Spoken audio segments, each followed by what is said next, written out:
Welcome to the Deep Dive. Today, we're opening up a file on something pretty powerful but often unseen in government, the National Security Presidential Memorandum, or NSPM. Mm-hmm. We've got some critical source material looking at a specific one, NSPM-7, supposedly from 2025. And honestly, the claims being made are, they're quite alarming. They really are. And we're going to try and cut through some of the dense official language here, because the central argument in our sources is that this particular memo represents a deliberate move by the state, a move to, and this is their phrase, collapse the difference between critique and hostility, between dissent and extremism. Right, so it's presented as an intellectual strategy almost. Yeah, designed, they argue, to basically preemptively criminalize political or social opposition. And that idea is really the core of our deep dive today, isn't it? Mm. The sources aren't just saying the government is cracking down on, actual violence. The really startling claim is that this NSPM-7 allegedly names specific viewpoints, things like anti-capitalism, secularism, and trans life, and labels them indicators of violence. So they become markers for suspicion, even if no crime has actually been committed. Exactly. Not crimes themselves, but indicators. And what's fascinating, or maybe disturbing, depending on how you look at it, is how the source material interprets this. They don't see this as the government acting from a position of strength. Quite the opposite. They frame it as evidence of deep authoritarian insecurity. Okay, so our mission today is to really unpack that argument.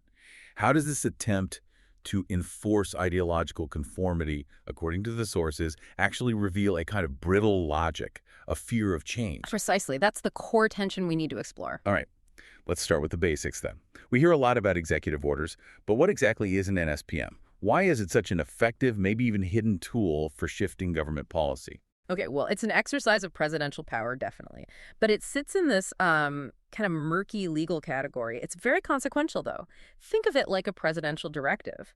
It's a way the president can steer the huge executive branch, the agencies, the departments, without going through Congress. Bypassing the legislative process entirely. Pretty much. It avoids that visible, often slow negotiation and debate.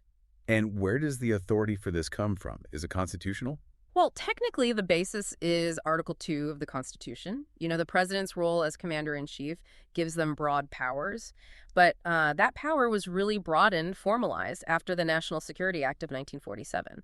That act created the whole national security framework we have today. Wow. And the NSPM is effectively the internal instruction manual for that framework. So it's different from an executive order in its audience then. And EO is usually broader, right? Right. Affects the whole government, maybe even the public directly. Exactly. And NSPM is much more focused. It's aimed squarely at the national security establishment, meaning the Department of Defense, Department of Homeland Security, the intelligence agencies, CIA, NSA, all of them, and crucially, the FBI. It doesn't actually create new laws. What it does is tell these powerful agencies how to interpret existing laws, how to prioritize intelligence gathering, what counts as a threat, what operational frameworks they should use, especially when defining domestic security threats. And this leads directly to the source's big point about the danger here, the lack of public scrutiny. That's the crux of it. Congress doesn't vote on these NSPMs. There's usually no public debate beforehand. You can't really challenge them constitutionally before they're implemented, because often the public doesn't even know they exist until they're already being used. The source uses that striking phrase, invisible until their consequences arrive at your door. Right, and that invisibility makes them incredibly efficient tools for implementing policies that might be very sensitive, maybe ideologically driven, without facing immediate pushback. That lack of scrutiny is key. It allows the executive to effectively redraw the lines around what constitutes a threat without public input. Which brings us back to the source's main theoretical point. Why do they insist this signals fear, not strength? This idea of authoritarian insecurity. The argument itself is pretty straightforward, but it's powerful. The source basically says, look, a genuinely confident democracy, it doesn't need to legislate security through ideological purity tests. A state that feels secure in its foundations trusts its people to argue, to analyze, and to dissent. Okay. So when the state uses a high-level security document, like an NSPM is alleged to be here, to say that simply criticizing capitalism or questioning traditional morality, when it labels those things as potential indicators of violence, the source argues it's basically admitting something. Admitting what? admitting that the ideology underpinning the status quo feels fragile, that it cannot stand on its own merits against intellectual scrutiny. It's read as a confession of vulnerability. So the logic is, if your system is so shaky that just questioning it feels like an attack, then maybe the weakness isn't in the critic, it's built into the system itself. That's precisely the argument. And the source takes it a step further into what they call the projection of hostility. Projection, how so? They argue that when the state, or maybe its supporters, immediately jump to labeling any critique as hostile, they're actually revealing their own orientation, their own hostility towards difference, this need to collapse critique into enmity. They see it as driven by an inability to tolerate plurality, so they project their intolerance onto dissenters. It flips the script, basically. The hostility isn't inherent in the critique, it's in the reaction to it. That's the idea. And this isn't just abstract theory for the source author. They make it personal. Right. You mentioned the author identifies as autistic and trans. How does that connect? It really grounds the argument. The author talks about a lifetime of experiencing their difference, just their way of being in the world being treated as inherently threatening or disruptive. Not necessarily because they intended to be disruptive. Exactly. Just by existing outside narrow, predefined categories, whether that's neurodivergence, like ADHD wiring, as they mention, or gender identity, like being trans femme, their being itself is cast by society and potentially now the state via this NSPM as a challenge. So the NSPM, by allegedly naming these kinds of differences in its list of indicators, is essentially elevating that societal discomfort, that othering, into a formal national security concern. Yes. It takes survival outside the lines of conformity and potentially labels that as a security issue. Okay, let's get into the specifics then. This alleged NSPM-7 from 2025. The source emphasizes the sheer breadth of what it supposedly defines as a threat. It lists 10 common threads animating violent conduct. It is, according to the source material, remarkably sweeping, and we need to keep in mind the supposed function of this list is to guide intelligence agencies, law enforcement. So the 10 threads reportedly include anti-Americanism, anti-capitalism, anti-Christianity. Support for overthrowing government, which is maybe more expected, but then also extremism on migration, extremism on race, extremism on gender, and finally, hostility toward traditional views of family, religion, and morality. Wow. That's a very comprehensive checklist for profiling dissent, isn't it?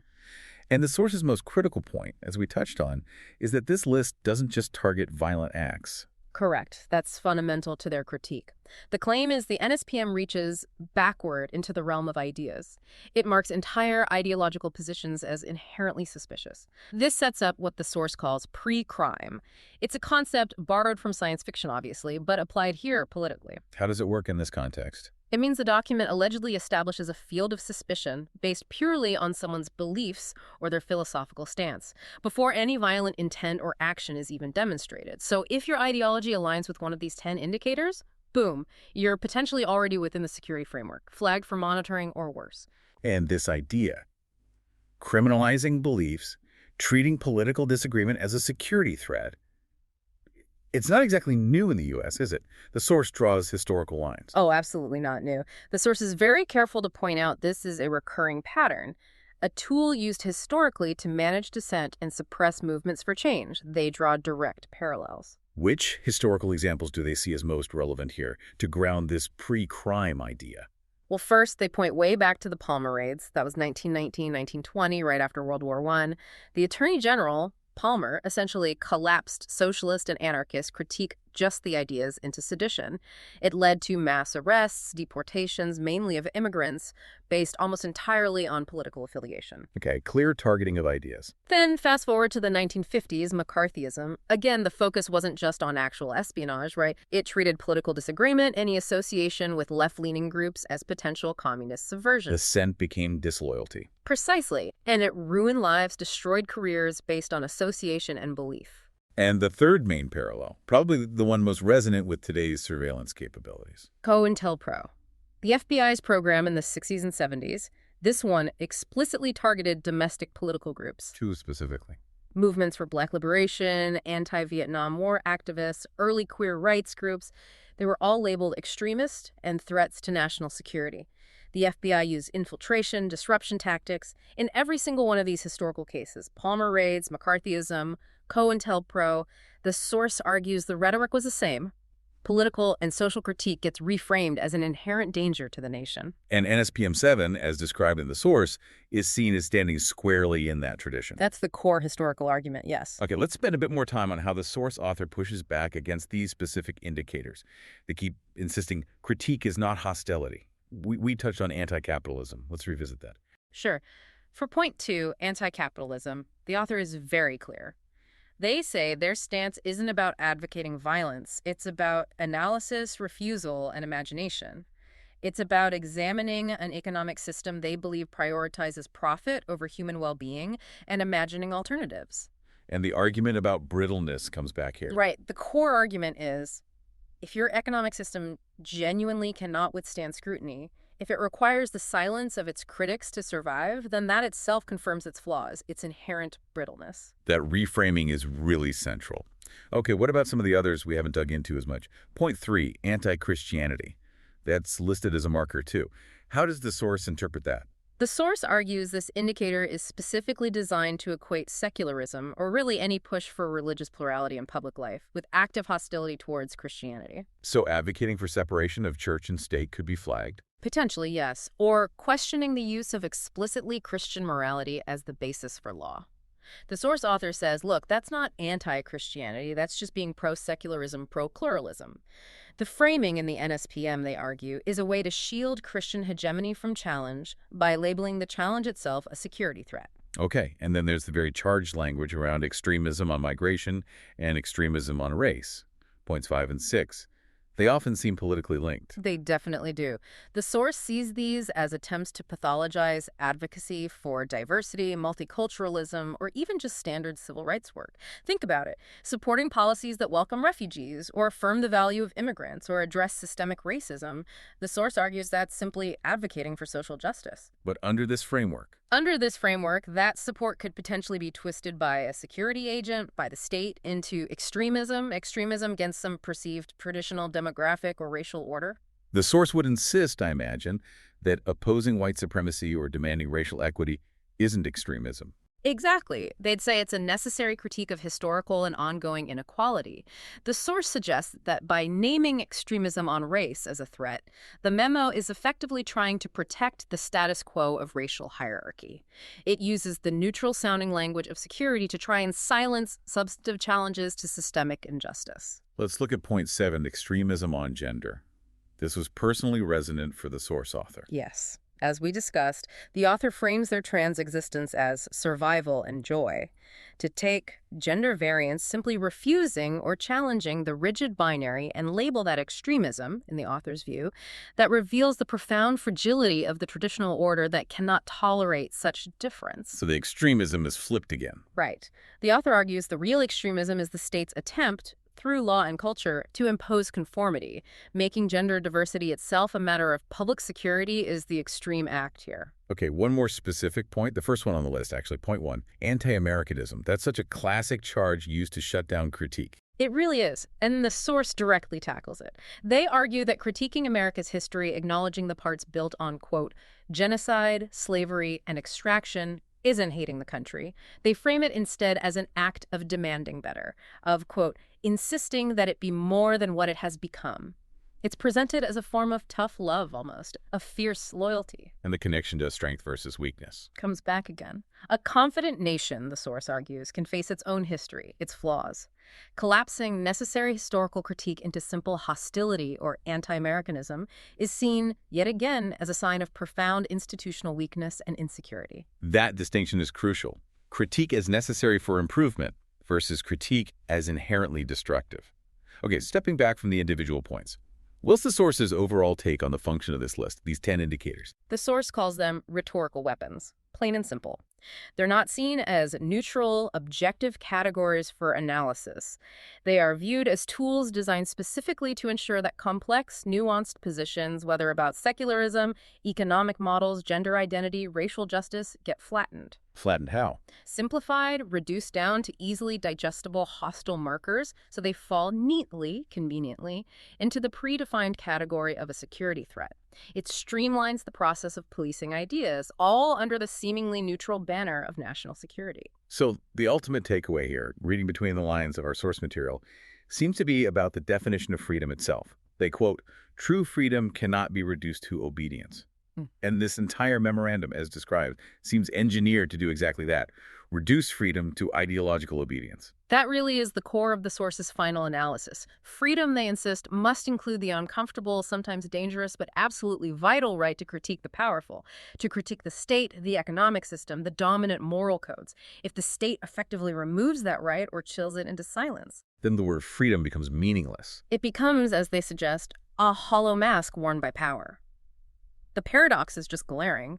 A regime claiming to defend freedom while actively criminalizing the dissent that defines it, while it's hollowing it out from the inside. It makes you think. Maybe what the regime, as depicted by the source, truly fears isn't actual violence, but something else. What's that? Analysis, memory, refusal.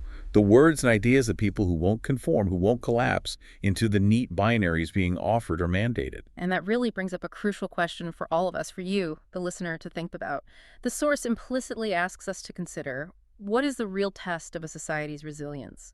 Does strength come from the ability to suppress dissent using tools like this alleged NSPM? Or does it come from the confidence to actually withstand, maybe even integrate, vigorous critique? And the final thought from the source material is really provocative, almost poetic. It says, if one irreverent meme can undo your civilization, perhaps it was never civilization at all, only conformity in costume. It really invites you to think about what genuine societal strength looks like. Is it built on enforced brittleness, or is it a confidence born from being able to endure and maybe even learn from constant scrutiny? It's a powerful question. We encourage you to keep exploring these distinctions, especially thinking about where the line is drawn or should be drawn between critique and hostility in our own public discourse. Thank you for joining us for this deep dive.